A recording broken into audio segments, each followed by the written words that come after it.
poursuivre notre méditation sur le plan de rédemption de Dieu pour nous. On a, lors de nos 2 dernières méditations, donc on s'est penché un peu sur Adam, la généalogie de Seth, on a vu la vie d'Enoch, la vie de Noah, on a parlé de Ruth, on a aussi un peu parlé du jardin d'Éden, c'est-à-dire que le jardin d'Éden est en lui-même la Torah. On voit que Noah a été placé lui-même et sa famille dans la parole, dans le verbe, le mot, c'est le sens du terme teva, qui veut dire arche. Et je vous avais dit qu'il y avait donc le sadé, et je me suis rendu compte après coup que je vous avais parlé de 2 textes que j'allais vous lire pour parler des oiseaux des cieux. On avait vu un exemple dans Job, et je vous avais pas donné le 2e texte.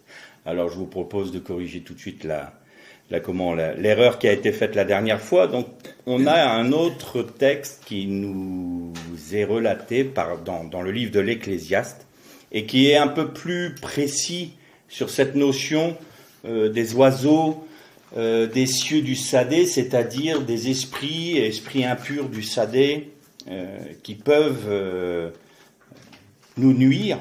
Parce que vous allez voir qu'à travers ce texte, on va comprendre qu'ils peuvent se servir même de nos paroles pour accuser les autres, les hommes, devant Dieu et devant ses anges. Alors, on va lire juste ce passage dans le livre de l'Ecclésiaste au chapitre 10 et on va lire le verset 20. Ecclésiaste 10, verset 20. « Ne maudis pas un roi même dans ta pensée. Dans ta chambre à coucher, ne maudis pas un riche, car l'oiseau du ciel en emporterait l'écho, la jante ailée rapporterait la chose. » Là, vous constatez que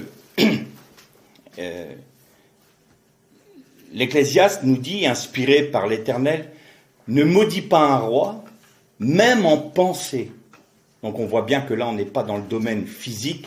C'est pas les petits oiseaux dans les jardins qui vont rapporter nos pensées quelque part. Là, il nous est parlé de la jante ailée, c'est-à-dire de ce qui est de l'ordre du monde spirituel, du monde des esprits.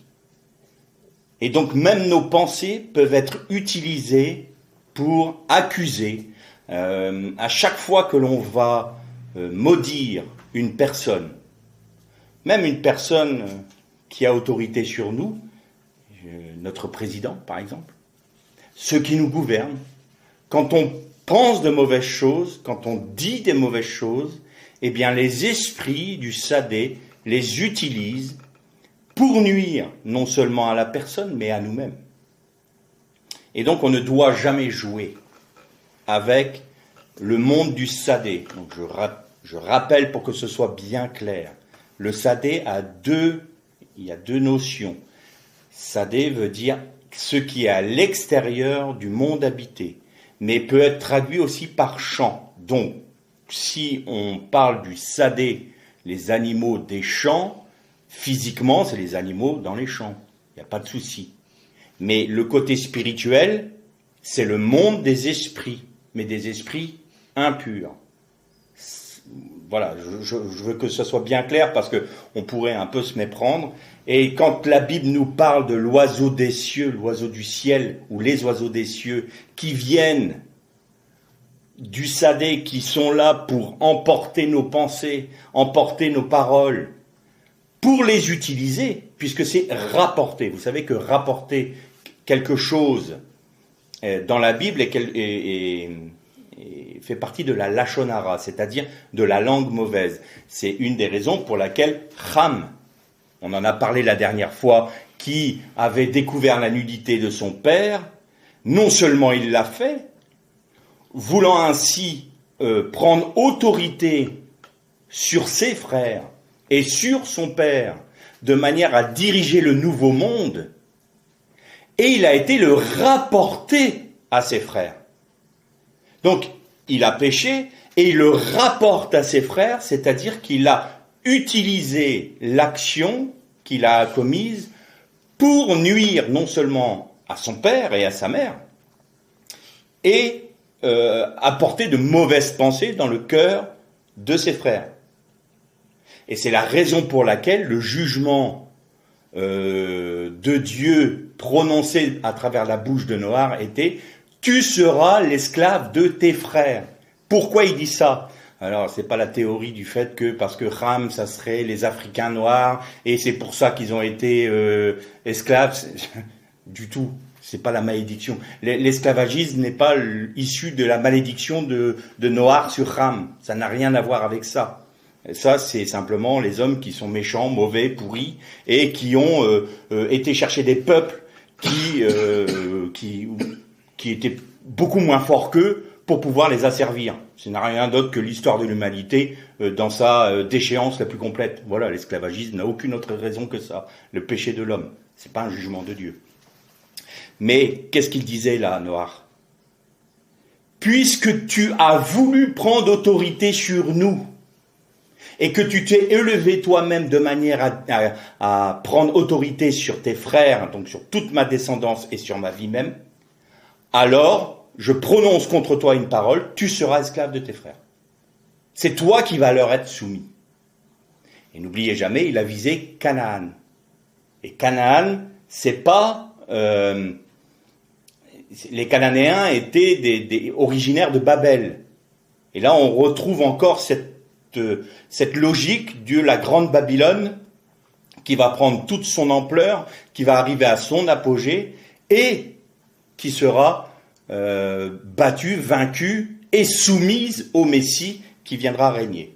Donc ça, il faut que ça soit bien clair pour nous. Donc voilà, un autre texte qui nous parle des oiseaux des cieux, et il y a toujours ce côté, c'est ça l'exégèse juive, il y a ce qu'on en a déjà parlé, le phardès, hein, le pshat, voilà, le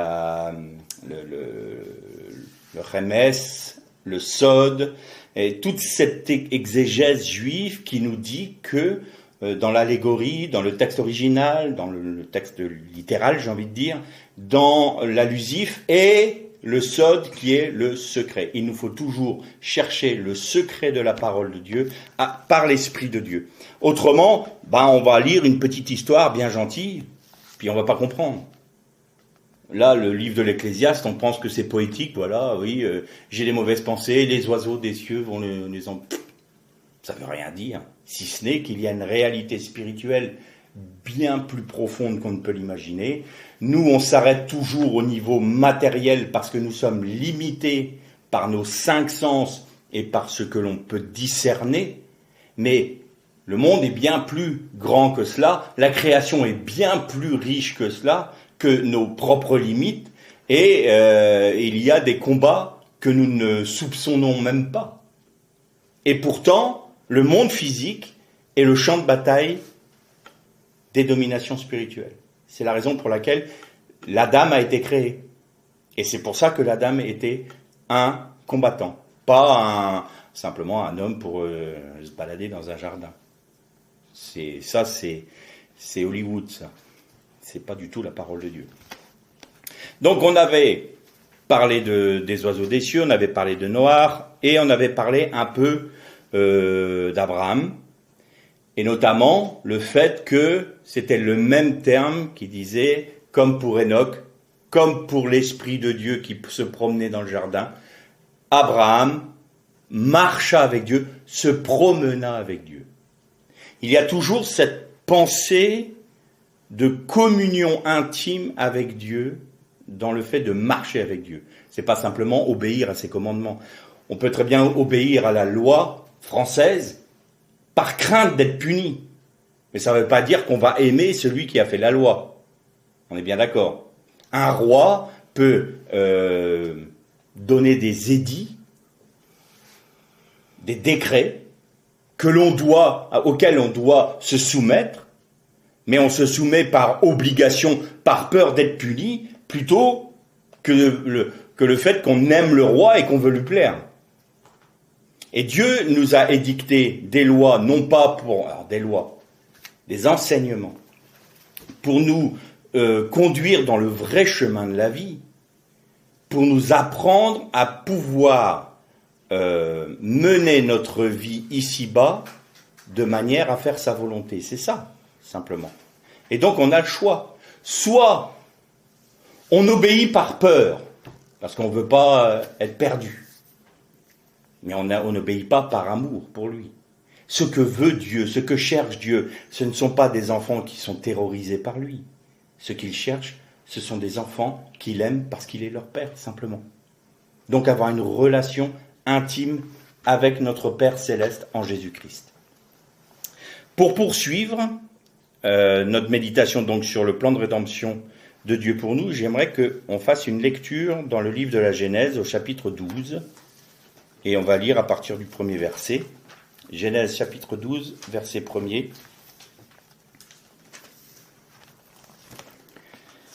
Le Seigneur dit à Abraham, « Va-t'en de ton pays, du lieu de tes origines et de la maison de ton père, vers le pays que je te montrerai.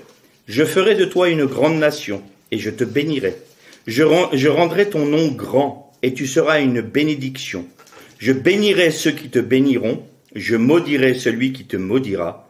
Tous les clans, toutes les nations de la terre seront bénis par toi. » Abraham partit comme le Seigneur le lui avait dit, et Lot partit avec lui. Abraham avait 75 ans lorsqu'il quitta Haran. Abraham prit Sarai sa femme et Lot son neveu avec tous les biens et les gens qu'il avait acquis à Haran. Ils partirent pour le pays de Canaan et ils arrivèrent en Canaan.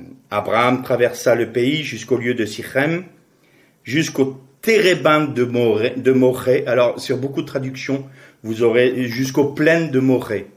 Alors, plaines, je ne sais pas où ils ont été pêcher ça, mais il n'est pas du tout parlé de plaines. Bon, peu importe.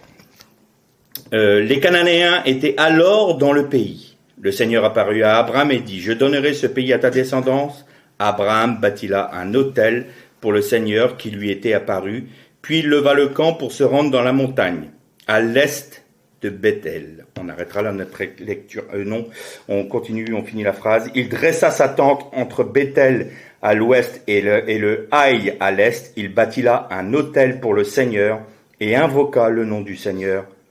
Abraham repartit en se rendant par étapes vers le Néguev. Que se passe-t-il ici? La dernière fois, on avait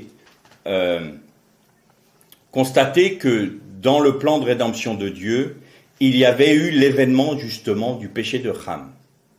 Et que de ce péché étaient ressurgis les Néphilim, et le premier d'entre eux qui était Nimrod, qui était le premier Gibor sur la terre des vivants, c'est-à-dire le premier héros, comme ça a été traduit. Et Nimrod avait soumis la terre entière, tous les habitants de la terre, à son autorité, et son autorité était basée sur le fait de se rebeller contre Dieu. Donc l'ensemble de l'humanité s'était rebellé contre Dieu. Alors, pas toutes, parce qu'il n'est nul doute que dans cette humanité-là réunie, il y avait encore cette généalogie de Shem et de Japhet. Mais ils étaient pris dans ce monde-là, dans cette unité mondiale, qui avait pour objectif donc de se rebeller contre Dieu et de retirer à Dieu toute autorité sur sa création. Et Dieu suscite le Père des nations, le Père de la nation d'Israël, et on avait évoqué le fait que Dieu voulait susciter un peuple parmi les peuples, de manière à ce que ce peuple soit la matrice de son Messie. On ne change pas, Dieu n'a pas changé d'idée, c'est toujours révéler son Messie dans l'humanité. Pourquoi? Parce que le rôle du Messie dans l'humanité, c'est de régner sur l'humanité. Et ça, on arrivera donc au millénium et après les nouveaux cieux et la nouvelle terre. Donc que fait Dieu? Il suscite un homme, Abraham. Alors dans la tradition juive, il est dit qu'Abraham chercha dans toutes les pensées religieuses de son temps qui était le ou les vrais dieux. Alors ça, c'est la tradition juive qui nous en parle. Et à un moment, l'Éternel se révèle à lui comme étant le Dieu créateur de toutes choses. Et on nous dit que le père d'Abraham fabriquait des idoles. Abraham détruisit toutes les idoles de la maison de son père et fut condamné par Nimrod à être jeté dans la fournaise. Ça, c'est pas écrit dans la Torah, c'est dans la tradition orale juive. Alors après, on en prend ou on en laisse. Ce n'est pas fondamentalement biblique, enfin, basé sur un texte toraïque, mais la tradition orale était là aussi. Voilà. Ça ne contrevient pas du tout au texte biblique d'ailleurs. Et c'est pour ça que il a été délivré donc de la fournaise et que son frère, ne sachant pas trop s'il devait suivre Nimrod ou Abraham, a attendu qu'Abraham soit sauvé de la fournaise, le cas échéant, et au moment où Abraham est sorti de la fournaise, Haran, donc son frère, a dit, eh bien moi aussi je suis mon frère Abraham, pardon. Et Nimrod lui dit, puisque tu le suis, tu le suivras dans la fournaise. Et c'est là que Haran est mort. Et c'est la raison pour laquelle Abraham prit Lot avec lui pour aller dans le lieu que Dieu allait lui montrer. Il arrive donc de la ville de Haran, qui est une ville au nord d'Israël, donc aujourd'hui serait située en Syrie actuelle, et il descend vers Israël, le pays de Canaan.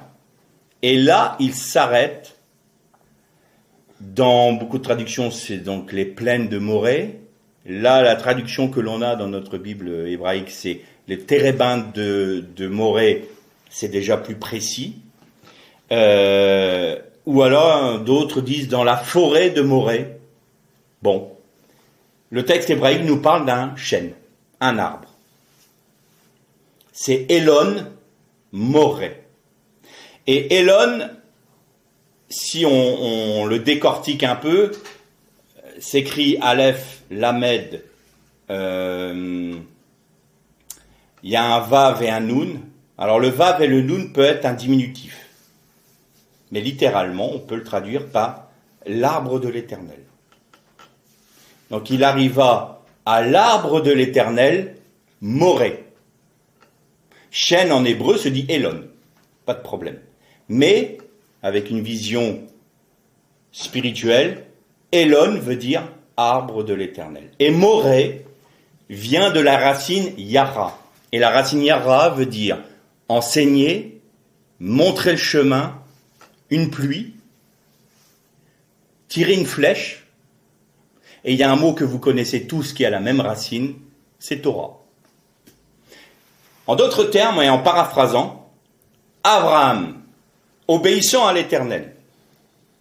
Donc il a eu foi sans qu'il ait aucune certitude, ni garantie que Dieu allait l'amener dans un pays qui serait pour sa descendance, un pays où où son nom serait grand, où sa descendance serait en bénédiction aux autres peuples. Il ne pouvait pas le savoir. C'est que par la foi. Il a cru en l'Éternel. C'est la raison pour laquelle on peut dire que Abraham marcha avec Dieu, se promena avec Dieu, parce qu'il a appris à avoir cette intimité avec Dieu qui lui faisait avoir confiance en Dieu. Aussi simple que ça. Et donc il arrive au pays, et avant d'entrer, il arrive à l'arbre de l'Éternel qui lui enseigne la Torah de l'Éternel. On retrouve à nouveau là la pensée initiale de l'Adam qui est placée dans le Gan Eden, c'est-à-dire dans la Torah de Dieu. On retrouve Noach qui se retrouve placé dans la Torah de Dieu. Et là, Abraham arrive à un endroit qui s'appelle l'arbre de l'Éternel, qui te montre mon enseignement, qui te parle de moi. Et tu vas conquérir ce pays. Première chose qu'il fait, donc il arrive au nord du pays d'Israël actuel, du pays de Canaan, et là, il bâtit un autel, à Bethel, maison de l'Éternel. Et vous avez remarqué, il se met où? À l'est de Bethel. Tout comme le jardin d'Éden était à l'est d'Éden. Il revient à l'origine du monde.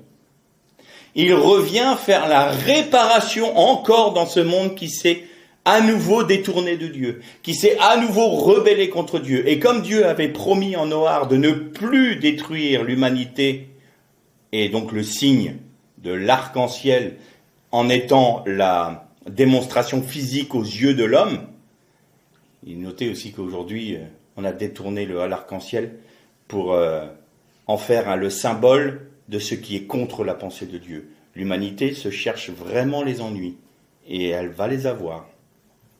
Mais bon, je ferme la parenthèse là.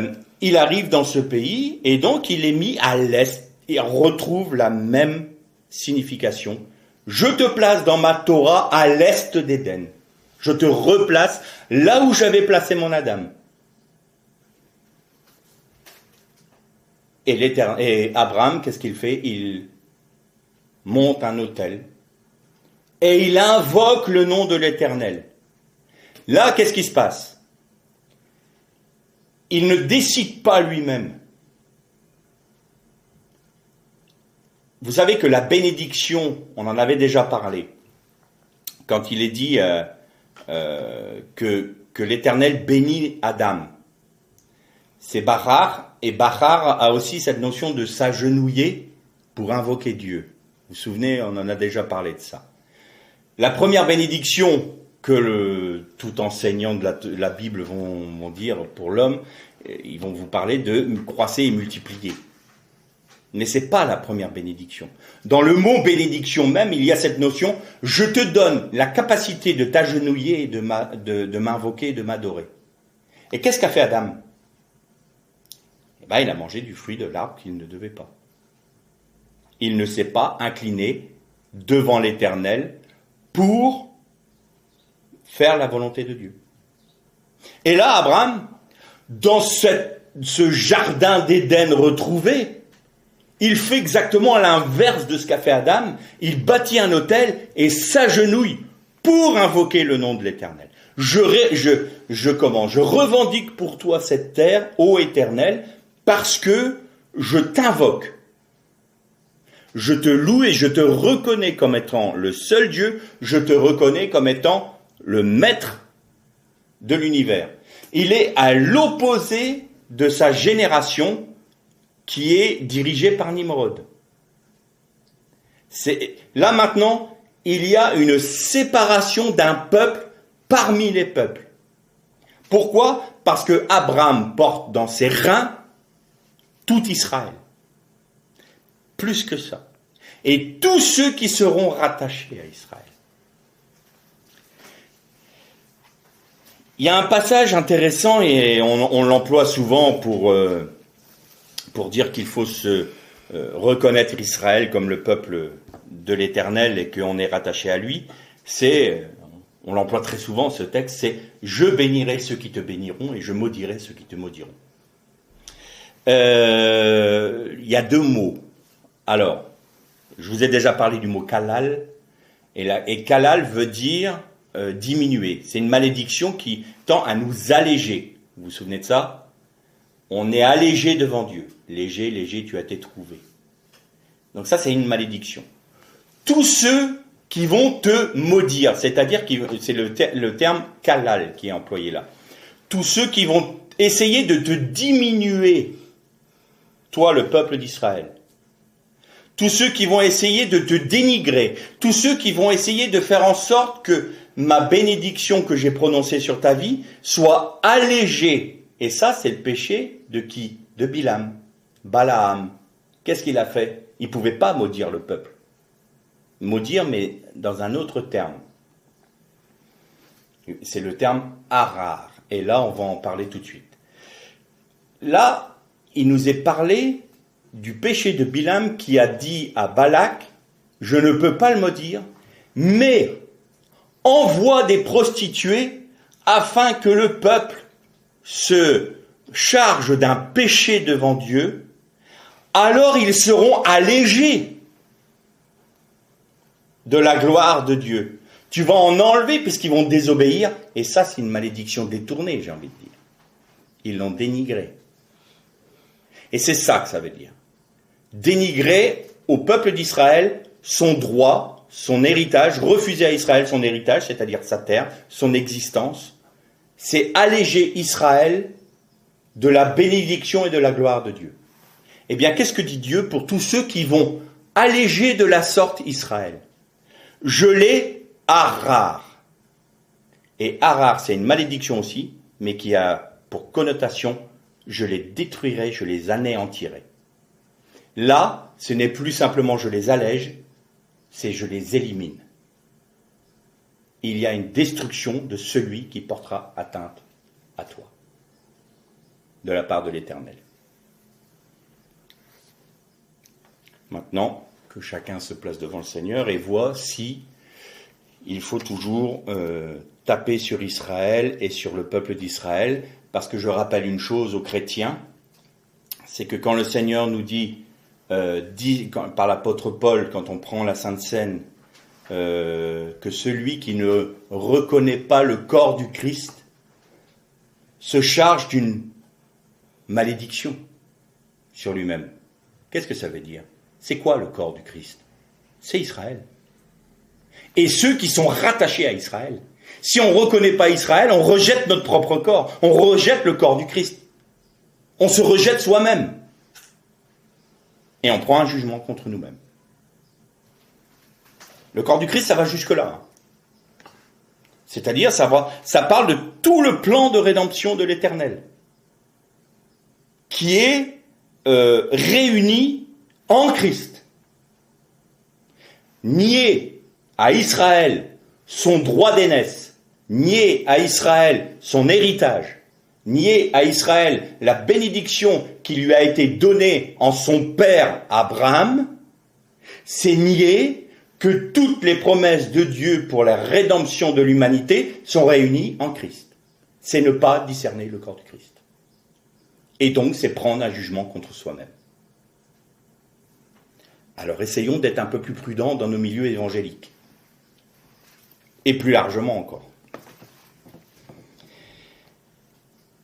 Vous voyez que la bénédiction de Dieu sur Israël va s'étendre plus loin. Parce que Abraham, et ça c'est très intéressant, c'est un de mes professeurs de Torah qui nous a enseigné ça, et il disait, vous savez qu'Abraham était un immigré. Notre père, parce qu'il est juif évidemment, ce professeur-là, il dit notre père c'était un immigré. Premier immigré d'Israël, j'ai envie de dire, qu'il fait. Et pourquoi c'était un immigré? Pourquoi c'est quelqu'un qui venait de Babylone? Pourquoi c'est quelqu'un qui venait de Babel? Eh bien, pour une simple raison. Il dit, c'est que toutes les nations ont vocation à se rattacher à Abraham parce qu'ils sont tous des immigrés.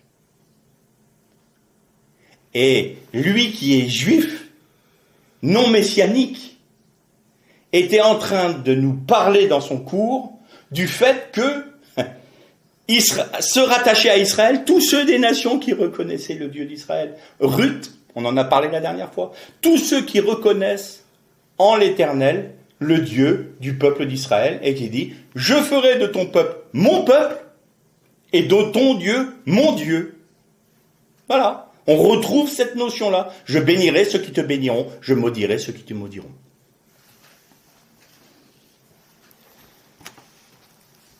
Abraham a une autre dimension. Vous savez que dans la Bible, il y a toujours une typologie. Et Abraham est celui qui va donner naissance à Yitzhak. Et là aussi, c'est très intéressant parce que vous voyez que le nom de Sarai devient Sarah parce qu'il lui est rajouté la lettre He, et Abraham devient Avraham parce qu'à lui aussi, lui est rajouté la lettre He. Et les lettres He, c'est les deux lettres, c'est la lettre de l'esprit, du souffle de l'esprit de Dieu, et c'est les deux lettres du tétragramme. Et Abraham est une typologie du Père. Sarai est une typologie de l'esprit, ou de la matrice plutôt, dans laquelle est semé le Messie. Et le Messie est typologiquement Yitzhak. Parce que Yitzhak va se charger lui-même du bois le jour où ils monteront vers Moria pour être sacrifiés. Et il mit le bois sur les épaules. Alors nous on a traduit de l'enfant, enfin Yitzhak avait 37 ans à ce moment-là, hein, donc c'était plus un enfant, et il mit le bois sur les épaules de Yitzhak. Et ils montèrent côte à côte. Et là on retrouve cette notion de communion. Ils marchèrent ensemble. Le père et le fils marchant ensemble. Et le fils savait très bien qu'il allait être sacrifié. Pourquoi ? Parce qu'il demande, Père, nous avons le feu, nous avons le bois. Où se trouve l'agneau du sacrifice ? Dieu pourvoira, mon fils. Et dans la tradition juive, les rabbins nous disent, et Yitzhak comprit à ce moment-là, que c'était lui l'agneau du sacrifice. Et qu'il demanda à son père, Père, ligote-moi, mais attache-moi fermement, de manière à ce que je ne puisse pas me débattre lorsque le couteau m'entaillera, parce que si je me débat, ton sacrifice ton korban, ne serait pas pur devant Dieu. Et c'est pour ça qu'on appelle la Hakeda, la ligature des Yitzhak. Donc on a le fils, on a le père, et puis on a un personnage particulier qui s'appelle Eliezer. Et qu'est-ce qu'il fait Eliezer ? Il va chercher une épouse pour Yitzhak. Qu'est-ce que ça nous montre cela ? Il y a la Hakeda, donc le moment où Yitzhak devait être offert en sacrifice. Bien sûr, dans le texte hébraïque, il est dit qu'il y eut un Aïl, c'est-à-dire un bélier en compensation, et dans le texte hébraïque, on a en attendant l'autre, un autre. C'est explicite, hein ? En attendant véritablement le sacrifice du Mashiach. Et Eliezer, c'est le Saint-Esprit qui fait quoi ? Qui va chercher une épouse pour Yitzhak. Eh bien, nous retrouvons là la notion de la Pentecôte, de Shavuot. Donc Shavuot, la première Pentecôte, c'était le don de la Torah au mont Sinaï. Et nous, la Pentecôte, c'est le don de la Torah dans nos cœurs par le Saint-Esprit qui nous est donné. C'est ça réellement. La véritable Pentecôte, c'est la Torah de l'Éternel gravée sur les tables de nos cœurs par la puissance du Saint-Esprit qui repose sur nous et qui vient faire sa demeure en nous. Donc l'esprit du Mashiach qui vient en nous habiter dans notre esprit. Et le Saint-Esprit, en convainquant les hommes de péché, de justice et de jugement, rassemble du milieu des nations l'épouse du Messie et les rattache aux promesses d'Israël et les bâtit. Le Saint-Esprit, c'est toujours... Alors déjà, le Saint-Esprit en hébreu, c'est féminin. La Ruach HaKodesh est féminin. Et c'est la notion de Bina, de sagesse. Et Dieu met la pensée du Messie dans la Bina. Et c'est la Bina qui crée toute chose par le Messie. Dans le Messie. Pour le Messie. En quelque sorte, le Père met la semence dans la matrice maternelle, et la matrice maternelle fait croître l'enfant en son sein. Eh bien, le Saint-Esprit agit ainsi.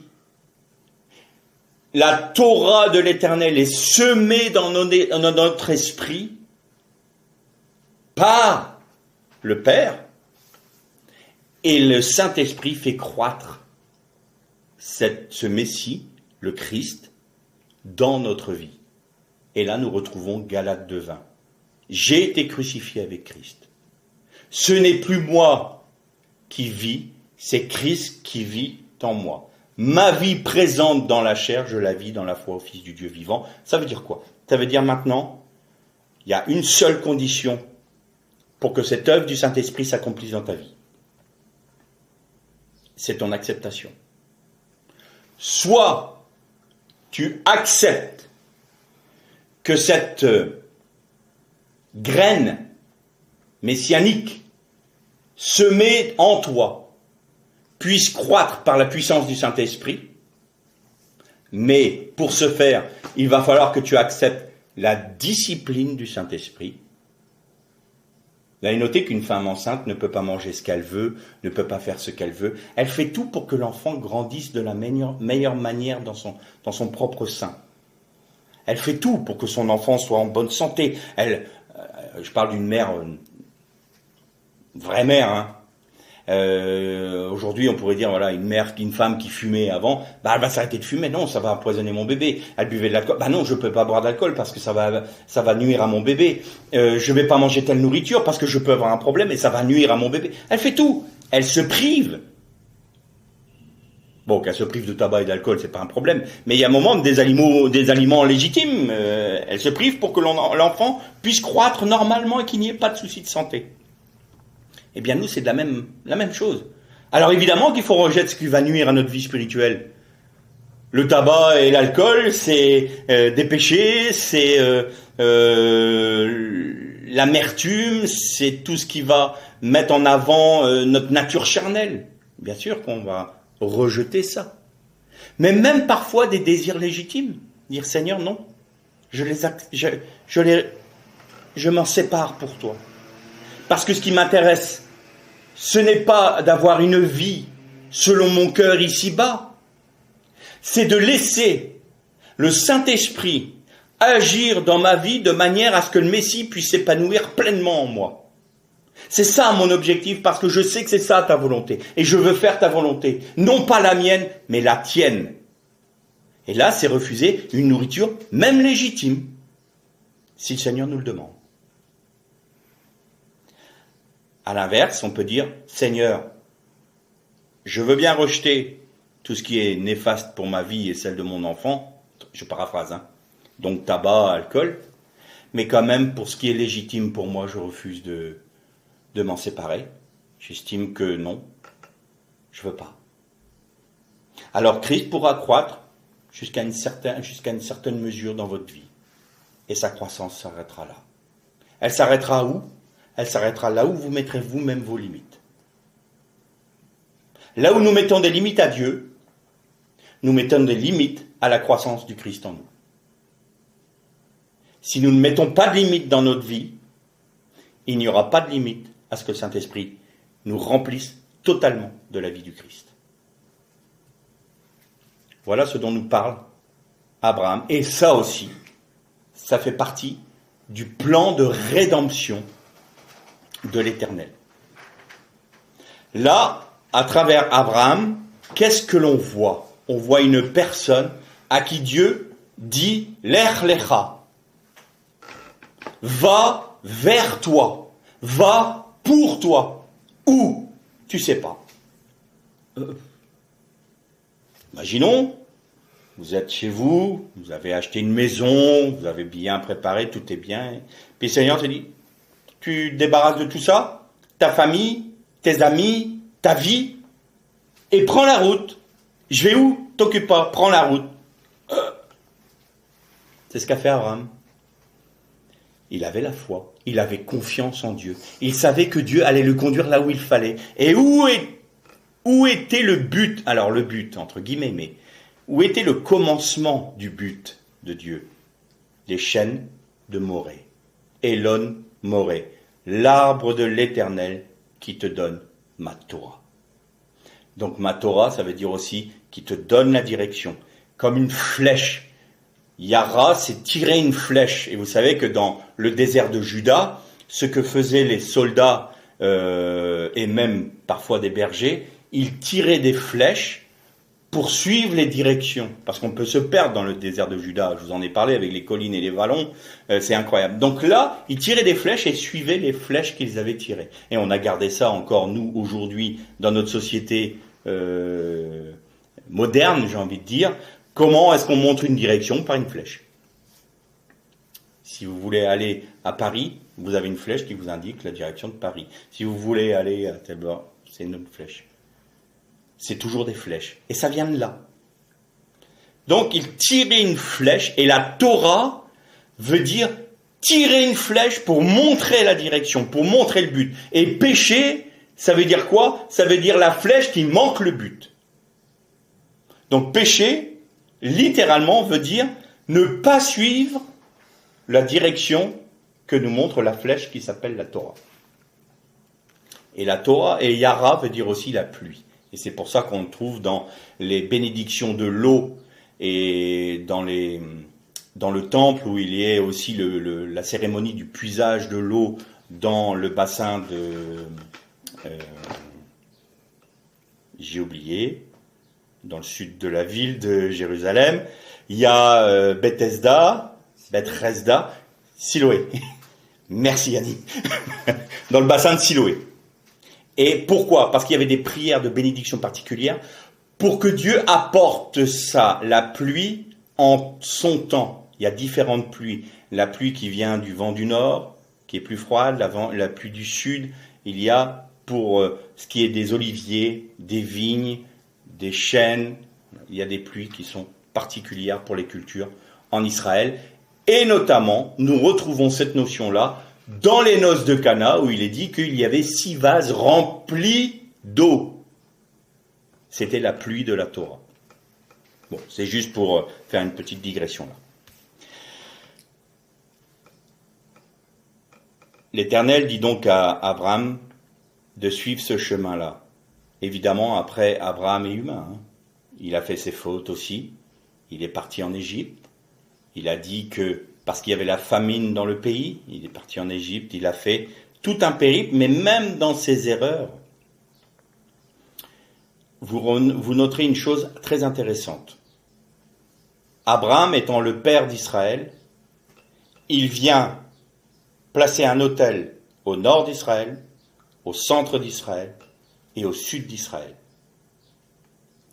Il part en Égypte et il revient en Israël par le chemin qu'ont emprunté les Hébreux lorsqu'ils sont sortis.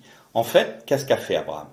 Il est venu conquérir spirituellement le pays avant même que sa descendance ne soit née.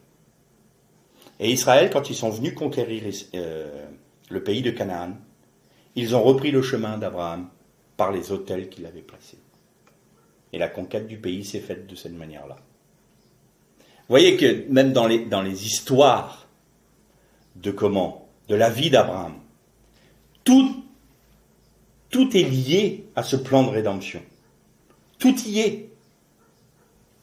Et on retrouve encore ce fameux Lot qui est avec Israël, qui est avec Abraham, mais sans vraiment l'être, et puis qui est attiré par le monde quand même. Il va à Sodome. Là, on voit bien ceux qui sont sauvés, mais comme à travers du feu. On retrouve toute l'histoire, non seulement d'Israël, mais même du christianisme aujourd'hui. Ceux qui veulent le salut, mais en veulent pas plus. On veut quand même profiter de notre vie. Donc, Sodome, allez, je vais tourmenter mon âme à cause du péché. Vous comprenez? Les hommes, c'est pas bien ce qu'ils font. C'est pas bien. Mais de là à tout abandonner, non, faut pas être extrémiste. Bon, ne sois pas extrémiste. Par contre, si tu retiens ta vie ici, tu vas la perdre. Tu vas perdre ta récompense. C'est ce que nous dit l'apôtre Paul. Il sera sauvé comme à travers du feu, mais il aura perdu sa récompense. Eh bien, ça, c'est Lot. Et puis, il se passe quand même quelque chose d'intéressant. Je vous ai dit que Eliezer, en typologie, était le Saint-Esprit. Et Eliezer veut dire « Dieu est mon secours ». Et quand Lot a été... il a risqué sa vie spirituelle, on va paraphraser. Lorsqu'il a été soumis avec les autres habitants de Sodome et de Gomorrhe à des rois qui étaient venus pour s'emparer de Sodome, s'emparer de Gomorrhe, de ses habitants et de ses richesses, eh bien Lot a été déporté avec eux. Ils ont été soumis, et notamment la parole nous fait bien comprendre qu'un des 5 rois était Nimrod lui-même. Il faut savoir que Nimrod, il est contemporain d'Abraham, faut jamais oublier ça. Et donc, il était un des 5 rois qui est venu attaquer les rois de Sodome et Gomorrhe et des 5 villes. Et Lot, il est embarqué sous l'autorité de qui? Du Nimrod, sous l'autorité de l'impie. Il est sauvé comme à travers du feu, mais comment? Eh bien, l'Éternel est mon secours. Vous allez me dire, mais attendez, Abraham, il est dit que Abraham prit 318 de ses plus braves serviteurs pour aller délivrer Lot. Où est-ce que tu vois, toi, qu'Éliézer était dans le coup? 318 hommes. Valeur numérique du mot Éliézer. 318. Dieu est mon secours. C'est pas Abraham qui a secouru Lot. C'est Dieu est mon secours. Qui est l'Esprit de Dieu dans des hommes pour sauver ceux-là même qui ne veulent pas se soumettre à Dieu. Et ça, c'était une alerte pour Lot. Il aurait dû comprendre à ce moment-là, mais qu'est-ce que j'ai fait? J'ai abandonné le fait d'habiter avec mon oncle Abraham, à qui a été donné toutes les promesses de l'Éternel. J'abandonne ma vie, terminé, je ne retourne plus à Sodome. Parce que je suis soumis au même jugement. Non, j'y retourne plus. Il aurait dû se dire ça. Non, il y retourne. L'Éternel le secourt malgré tout, mais il retourne dans sa vie de « je ne veux pas que tu prennes toute la place dans ma vie, Seigneur. Non, je ne veux pas que Christ croisse pleinement en moi, je veux garder mes droits légitimes. J'ai des droits. Et j'estime pas avoir plus de devoirs envers toi, ô Éternel. » Ah bon? T'as pas de devoir envers celui qui t'a donné la vie, qui te donne ce dont tu as besoin dans ta vie? Est-ce qu'on bénit Dieu pour quand on boit un verre d'eau? Est-ce qu'on bénit Dieu quand on se nourrit? Non, là encore, on quémande. Seigneur, bénis mon repas. Mais non, merci pour mon repas. Merci parce que tu as fait croître le légume que je mange. Merci parce que tu as fait grandir l'animal dont je me nourris. Merci parce que l'eau qui coule provient de toi. Parce que si tu ne me donnais pas ce dont j'ai besoin chaque jour, je mourrais. On devrait le louer, le remercier tout le temps, pas lui demander encore de bénir. Alors évidemment, dans notre culture, bénis Seigneur ce repas. Alors je comprends, je suis pas en train de mettre l'anathème sur ceux qui disent Seigneur bénis ce repas. Il faut bien me comprendre. Mais c'est pour ça que si vous voulez le dire, dites-le, c'est pas un souci. Mais d'abord, merci Seigneur. Merci parce que je peux manger. Merci parce que je peux me vêtir. Merci parce que je peux me déplacer. Merci parce qu'aujourd'hui, je peux encore parler de toi librement. Merci Seigneur parce que j'ai un toit sur ma tête. Il y en a combien qui n'en ont pas? Merci Seigneur parce que tu pourvois mes besoins. Seigneur, je ne peux que te louer. Non, moi j'ai des droits légitimes. Seigneur, je veux ça. Seigneur, j'exige ça. Seigneur, je te demande ça. Et quand le Seigneur dit, je voudrais faire un bout de chemin avec toi pour qu'on se promène. J'ai pas le temps, Seigneur, je dois m'occuper de mes affaires. Moi, je suis aux portes de la ville, à Sodome. On est en train de gérer la situation actuelle économique. Tu comprends, Seigneur, il faut bien que je gagne ma vie, voilà. Donc, moi, je m'occupe d'abord de mes affaires. Et puis, si j'ai un peu de temps, je dirai un chapitre ce soir de ta Bible, et puis je réciterai 3 patères. Bon. Ça, c'est pas se promener avec Dieu. Et donc, Lot, il fait ça. Quand j'aurai un peu de temps, mais je vais tourmenter mon âme. Parce que moi, puis il faut bien évangéliser Sodome. Bien sûr. On va évangéliser Sodome.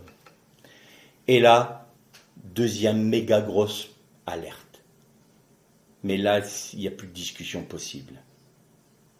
Dieu vient pour détruire Sodome, Gomorrhe et toutes les villes de la vallée de Sodome. Et qu'est-ce que fait Abraham? Il l'intercède. S'il y a 100 justes, tu ne vas pas détruire la ville. S'il y a 100 justes, je ne détruirai pas la ville. Et là, Abraham comprend que il n'y a pas 100 justes. Je fais une petite parenthèse. Lot est parti en se fâchant avec son oncle, parce qu'il n'y avait pas assez de nourriture pour ses troupeaux. Abraham intercède pour lui. Abraham se place devant Dieu pour que celui qui lui a tourné le dos, qui lui a apporté du trouble, qui lui a nui, soit délivré du jugement de Dieu. Je ferme la parenthèse et je poursuis. S'il y a 50 justes, Seigneur, 50, je ne détruis pas la ville. 10, je ne détruirai pas la ville pour 10. Et là, Abraham n'a pas osé aller jusque. S'il reste juste mon neveu, est-ce que tu détruiras la ville? Et Abraham s'arrête là et il dit, il n'y a pas 10 justes. Dans toute cette population, il n'y en a pas 10. Et comme disait notre cher frère Jean-Marc Taubois, il n'y en avait qu'un et en sale état. Mais il était juste. Et il y a une phrase magnifique. Le jugement va arriver. Et l'Éternel dit ceci. Et l'Éternel se souvint d'Abraham. Et il alla sauver Lot. Il n'est pas dit il se souvint de Lot. Il se souvint d'Abraham. Alors il envoya ses anges. Ses envoyés. Mais malach en hébreu c'est un envoyé. Si j'envoie quelqu'un faire une course, si j'envoie un ange. Littéralement.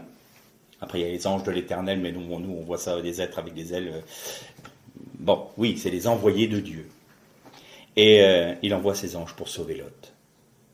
Et tous ceux qui voudront bien se raccrocher à ce sauvetage plus que périlleux, parce que Lot, il traîne la patte quand même. Ah, ouais, mais quitter Sodome... moi, je m'y suis habitué, j'avais toute ma vie, là. Moi, je peux pas vivre en dehors d'une ville. Je veux bien la toute petite ville qui est là. Elle est toute petite. Et je veux avoir quand même un peu de confort de Sodome. Alors, ça sera pas Sodome, d'accord, je comprends. Mais un petit peu, quand même. La femme, elle n'a pas réussi. Alors, évidemment, je dis souvent, on juge Madame Lot très sévèrement en disant oui, elle a tourné en arrière, mais toute sa vie était là-bas, ses enfants étaient là-bas, ses petits-enfants peut-être aussi. C'est ça aussi qu'il fallait accepter. Parce que les gendres de Lot, quand Lot leur a dit il faut vraiment vous nous suivre, parce que là il va y avoir un jugement, il va y avoir un déluge de feu sur Sodome, ça va être terrible. Qu'est-ce que nous dit la Bible? Il parut aux yeux de ses anges plaisanter. Ce Lot qui nous parle du Dieu de son oncle, là, et qui vient nous dire avec ça, ah, mais alors lui, c'est un bigot de chez bigot, il est pénible. Je l'aime bien, hein, mon beau-père, hein, surtout qu'on s'amuse bien avec lui. Il a sa religion, mais il est pas très différent de nous, quand même, malgré tout. Mais alors, quand même, il y a des moments, il me saoule, hein, quand il commence à me parler de sa religion, et qu'il vient nous dire qu'on va te juger, que ça, oh, c'est pénible. Et bon, allez. Allez, c'est encore Monsieur Lot qui vient nous dire qu'on va être jugé. Oh, allez, c'est bien mon petit bonhomme. Mais nous, on est jeunes, nous, on va refaire le monde, tu vas voir comment on va faire croître Sodome. Allez, toi, t'es peut-être un vieux, tu commences un peu à radoter mon petit bonhomme. Et oui, il radote. Allez, on reste là. Restez là. La femme de Lot se retourne, elle est changée en statue de sel, c'est-à-dire en quoi? Elle est changée, elle est devenue immobile. Elle a été stoppée et elle est devenue stérile. Parce qu'elle a regardé ce qui était en arrière. Elle est retournée, comme nous dit l'apôtre Paul, comme le chien qui retourne à son vomi. Elle n'a pas aimé Dieu jusqu'à se sauver elle-même. L'attrait de Sodome était trop fort pour elle. Donc elle est devenue stérile et immobile. Et elle est devenue un monument de la stérilité et de l'immobilité et du manque de vie quand on se détourne de Dieu. Et Lot, il est juste sorti avec 2 de ses filles. Et quand il a vu le déluge de feu, il n'a même plus voulu aller dans la petite ville d'à côté. Il s'est mis dans une caverne et là, on bouge plus. C'est ça qui va se passer. Pour ceux qui sont sauvés comme à travers du feu, ils vont tout perdre. Parce qu'ils ne se seront pas attachés à faire en sorte que les œuvres de l'Esprit en eux puissent bâtir la nouvelle Jérusalem. Ils ne seront pas l'épouse du Messie. Ils seront sauvés, mais ce ne sera pas l'épouse du Messie. C'est un leurre de croire que toute l'Église, parce on est membre et qu'on a une carte de membre d'une Église, on fait partie de l'épouse du Christ. C'est pas vrai, ça. Ça, c'est un mensonge. C'est faire croire aux gens qu'ils n'ont pas besoin de se soumettre à Dieu. Qui régnera avec Christ? Ceux-là seuls qui font la volonté de mon Père. Si vous ne voulez pas faire la volonté de Dieu, vous ne régnerez pas avec Christ. C'est aussi simple que ça. Et vous n'aurez pas au jugement de l'Éternel. Bien sûr, il vous gardera du jugement, il gardera votre âme, il gardera votre salut. Dans la mesure où vous ne vous détournez pas comme la femme de Lot, où vous rejetez même pas le salut. Parce que nul ne peut vous ravir de la main du Christ, mais vous pouvez en sortir. Attention aussi. On n'est pas chez les bisounours ici. Hein. Là, on est en train de parler de choses viriles. C'est spirituel, mais attention, on ne plaisante pas. Au début, on a besoin de lait, mais il y a un moment, il faut manger de la nourriture solide. Et la nourriture solide, c'est pour les hommes forts. Donc, faire croire que parce qu'on est membre d'une église, de telle ou telle dénomination et tout ça, je fais automatiquement partie de l'épouse. Non. Vous avez le salut. Merci Seigneur. Mais si vous voulez régner avec Christ, vous devez perdre votre vie, chargez-vous de votre croix chaque jour, accepter la mort à vous-même, accepter que la discipline du Saint-Esprit agisse dans votre vie de manière à ce que vous puissiez laisser la croissance du Christ s'opérer de manière complète en vous. Alors, vous êtes l'épouse du Christ. Mais vous régnerez que si vous êtes fidèle dans cette œuvre-là jusqu'au terme de votre vie. On peut être vainqueur pendant 10 ans et la dernière année ne plus l'être. Être vainqueur, c'est accepter chaque jour la mort à soi-même. Être vainqueur, c'est accepter chaque jour de porter sa croix. Être vainqueur, c'est accepter chaque jour de ne pas faire sa volonté, mais celle du Père. Et seulement celle du Père. Ça ne veut pas dire qu'on ne se trompera pas, ça ne veut pas dire qu'on ne peut pas faire des erreurs, c'est pas ça que je suis en train de dire. Je suis en train de dire que c'est une question de volonté, c'est une question de prise de décision. Ça nous incombe. Le Seigneur ne nous imposera jamais ce chemin-là. Il nous le propose. C'est nous qui l'acceptons, qui ne l'acceptons pas. C'est aussi simple que ça. Et le Seigneur ne nous condamnera pas, enfin ne nous critiquera pas, ne nous dira rien si on ne le fait pas. On a le droit. Mais à l'un sera donné 10 talents, à l'autre 5, à un autre 1. Qu'est-ce qu'on en fait? Qu'est-ce qu'on fait? Et ça, c'est toute la vie d'Abraham. Et donc l'Éternel se souvint d'Abraham et alla sauver Lot. Et beaucoup sont sauvés, même parmi nos frères qui ne veulent même pas s'occuper de ce que Dieu a à faire dans leur vie, simplement parce qu'il y a des vainqueurs au milieu de toutes les églises. Je vous ramène aux méditations qu'on a eues sur où se trouve l'épouse du Christ. On a parlé des 7 églises d'Asie. Eh bien, dans les 7 églises d'Asie, il y avait les vainqueurs. Et les vainqueurs ne sont pas là pour être des héros. Ils ne sont pas là pour être les super chrétiens spirituels, les super dirigeants. Non. Ils sont là pour une seule raison parmi leurs frères. Leur apporter la bénédiction qui vient des chênes de Mamré. Là, c'est plus le chêne de Morée, c'est au chêne de Mamré. Il s'est installé là, dans le centre du pays, où il pouvait voir toute la vallée, les montagnes de Moab, il pouvait voir tout cela.